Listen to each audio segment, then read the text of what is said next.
Hi, welcome back to Real Auto Reports. I'm Jonathan McGrew, and today we have the 2013 Hyundai Elantra Coupe. This is the SE model. This is going to be the top of the line, starting right about $20,000.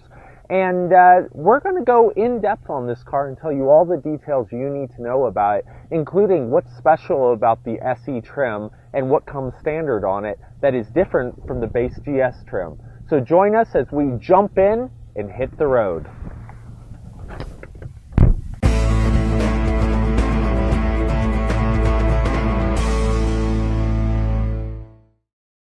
So here we are driving the 2013 Hyundai Elantra Coupe.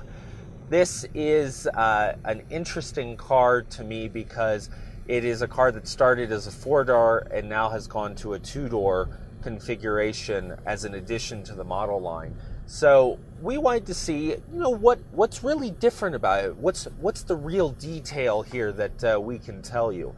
And what I can tell you is that the two-door gives the roofline and the size of the door a very different feel from inside the car. You definitely feel like you're a lot further back, that you have a lot more door width here in the coupe. So this is a car that definitely seems more personal than the sedan version of the Elantra, which is going to more easily carry 4 or 5 people. Now, theoretically, the cars aren't that different, but it definitely is a lot harder to get in the back seat of the two-door coupe than if you have the four-door. So that's something to keep in mind. But we've got a lot more detail to tell you about with this Elantra Coupe, so let's check it out. One of the things we'd like to start with is really the performance of this car. This has your 1.8-liter four-cylinder. Now, there's some discrepancy that I found between the horsepower ratings. Online, on the Hyundai site, it says 148 horsepower, or at least that's what I wrote down. And then on the Maroni sheet, that, the window sticker you get with the car, it says 145 horsepower. So that's something interesting there, but a couple horsepower between friends isn't going to make much of a difference. This car will do 0 to 60 in about the mid 8-second range if you have the automatics. I've seen numbers closer to 8.1 with the manual. This car that we're testing today has the automatic. The other thing is that you have different suspensions based on the package. So, with that performance and the motor, you get a little bit different driving feel whether you get the GS package or the SE package. So this particular car is the SE, and that means that it comes standard with the Sports Tune suspension. Now, what does the Sports Tune suspension really mean? Well, it means that it's going to ride a little stiffer. It should wallow less or be less body roll in the turns. And generally, it means that it should give this car a more sporty driving sense. All in all, from a driving and performance perspective, the 2013 Elantra Coupe is, in my opinion, so-so. It actually, if you put it out on a track, will do fairly well for the type of car it is. But I don't feel like it is as tight or as driver-centric as something like a Honda Civic Coupe. Those tend to, especially when you go up to the upper model, since this is the upper model of the Hyundai, the upper model of the Honda Civic would be the SI, and that is a totally different animal from this vehicle. So when we talk about driving this car, we're talking about a decent road holding feel. The steering wheel has an interesting center feel in that I feel like it's a little numb, if you will. It feels like you have to go a little bit before you get the input or reaction that you want. And I find that's most noticeable out on the freeway at, say, 65 or 70. It feels like you're correcting the car a lot more than I would expect in something with a Sports Tune suspension. So I think what I'm really noticing here is that the steering is not variable enough. It seems to be one weight all the time to some degree. And so I would like to see it a little heavier at speed, and then the lightness down at low speed would be fine. The automatic shifts really crisply. It's a nice drive. I don't really have any complaints about the manual feature in this car. It does not have paddle shifters, so it's kind of interesting to have a kind of sporty looking car with no ability to shift the automatic from the wheel, especially with a sports tuned suspension. But you can click it over and you've got your shift up by going forward, your shift down by coming back. The only other car company that doesn't do it that way that most people know is BMW, where it's reversed. So this one's fairly standard and intuitive. The thing that I think is most interesting is that this car has an active eco feature, and that active eco feature will actually take the sportiness right out of this car, but it'll give you an additional MPG boost that you might be looking for. So we're going to cover that a little bit more here in a second. So before we get to the active eco feature, I really wanted to talk about the miles per gallon in this car. The miles per gallon works out to be 27 in town and 37 out on the highway with the automatic. Now what's interesting about that is that if you get the manual, unlike a lot of the new cars where the automatics are actually getting better than the manual now, this car still in the manual will do 1 mile per gallon better city, highway, and combined, according to the EPA, than the automatic. So that just kind of gets shows you where the technology is sitting with Hyundai and their automatic and the weight distribution and the engine management systems. They have not turned the corner, I guess, on putting the technology in there, in my opinion, that is creating super efficiency through the automatic. And things like the Ford Focus and Ford, the Fiesta, the baby car, even some of the other American manufacturers like the Cruise, you're going to see where automatics start to actually outperform in miles per gallon the manual transmissions. And so I thought that's an interesting point. Now, going back to the active eco feature in this car, when you turn the active eco feature on, according to Hyundai and their real world testing, they see about 7% improvement in fuel efficiency when you drive with the active eco feature turned on.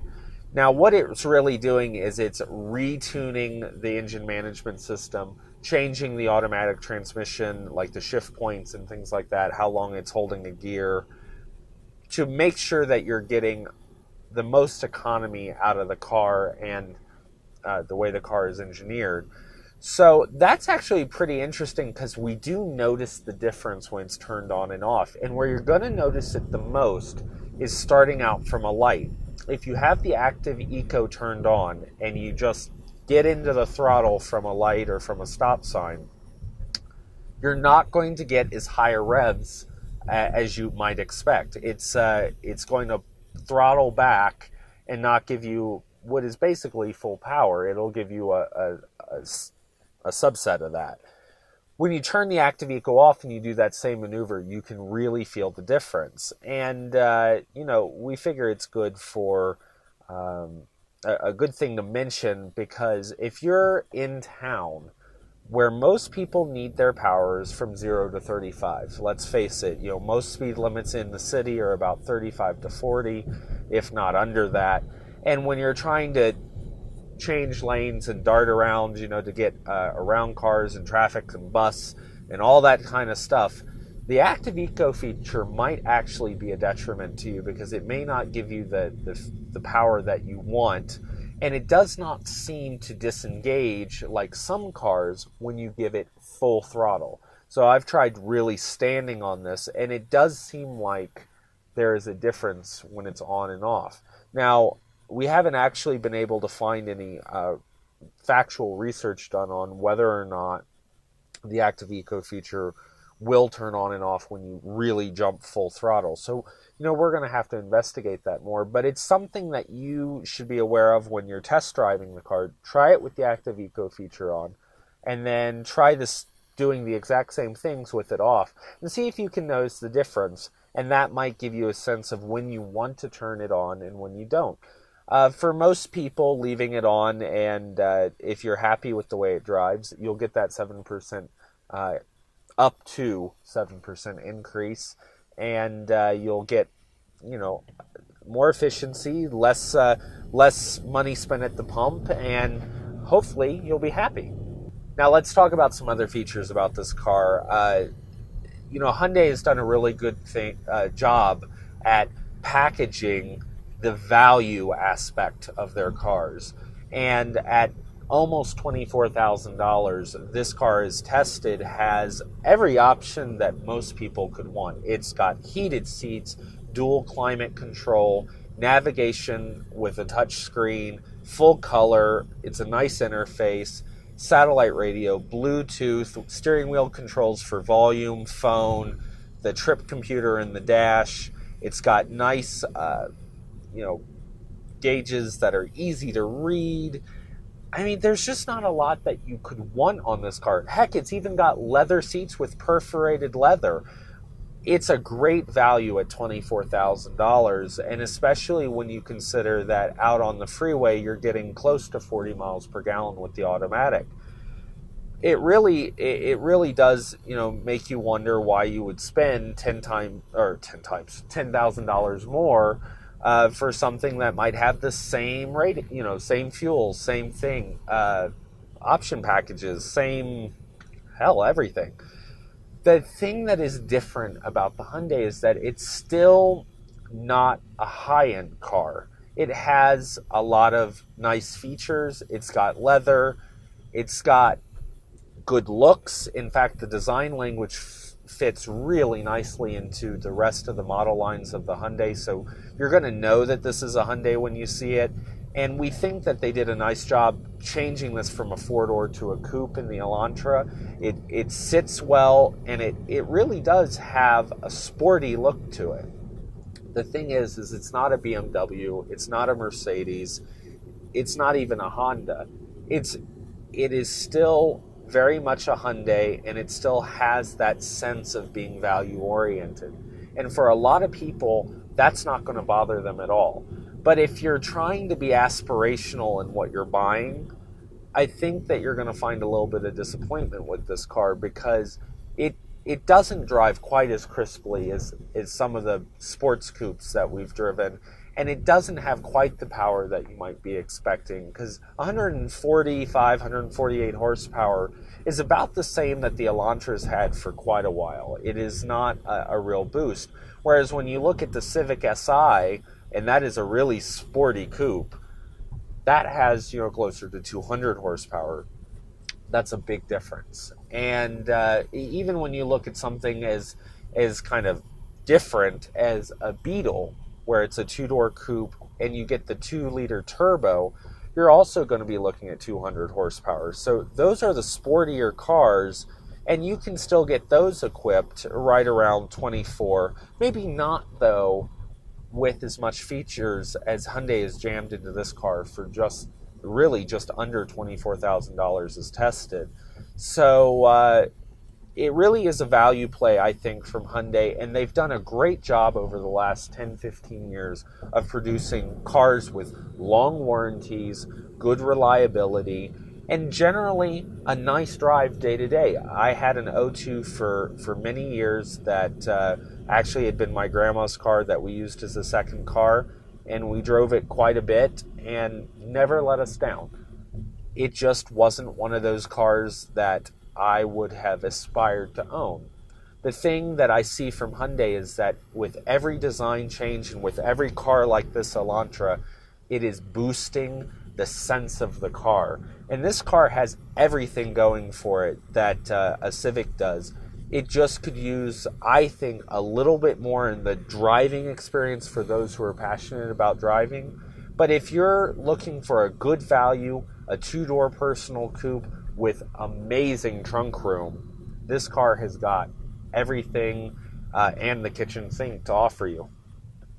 So that's the real video edition of the 2013 Hyundai Elantra Coupe. Just to recap, this car is about $24,000 as tested. We'll get about 37 miles to the gallon out on the freeway, 27 miles per gallon in town. If you go to a manual, you'll see about a mile per gallon better in both those figures. It's got 148 horsepower and will do 0 to 60 in about 8.5 seconds. It also is fairly new. You won't see many of these coupes out on the road yet, and if you like a two-door, it is a great sized car and competes well with the Honda Civic that has been out for a long time. Now, there are some things that you do want to keep in mind about the SE that we have here, and that's the sports suspension package that comes standard, and all the Elantras come with the active ecosystem, which will get you about 7% better fuel economy if you turn the little feature on based on the engine programming that Hyundai has put into this car. And that also affects your automatic transmission if so equipped. We think Hyundai's done a nice job. It is an entry-level car for most people, but comes very well equipped. So you will just have to decide if you like the way it drives and are okay with its looks. All in all, though, it's got a great warranty and can be a really good buy for a lot of people. For Real Auto Reports, I'm Jonathan McGrew, and we'll see you down the road.